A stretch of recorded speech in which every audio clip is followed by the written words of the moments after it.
Thrilla in Manila 2, Taduran versus Balunan, ang bagong laban ng siglo.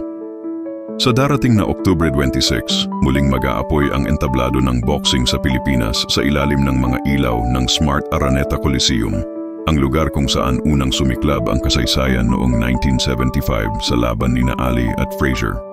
Ngayon, tatawagin itong Thrilla in Manila 2 at sa gitna ng ring, dalawang bagong alamat ang magtatagisan.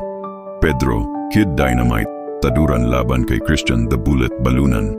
Si Taduran, dating world minimum weight champion, ay kilala sa kanyang matinding disiplina at walang kapagurang suntok na parang ulan. Galing siya sa Nueva Ecija at dala niya ang pangarap ng bawat Pilipinong gustong maibalik sa bansa ang world title glory. Samantala, si Balunan, ang batang boksingero mula Cebu, ay mabilis, tuso, at may knockout power na kahit sinong kalaban ay mapapaatras. Maraming tumatawag sa kanya bilang ang susunod na Manny Pacquiao.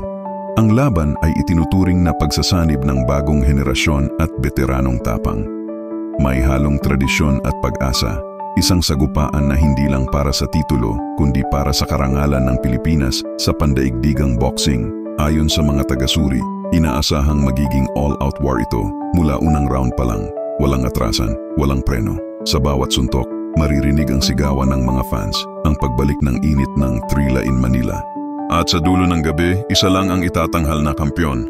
Pero sigurado ang buong sambayanang Pilipino ang panalo dahil muling nabuhay ang diwa ng tapang, puso at dangal sa lona ng boxing.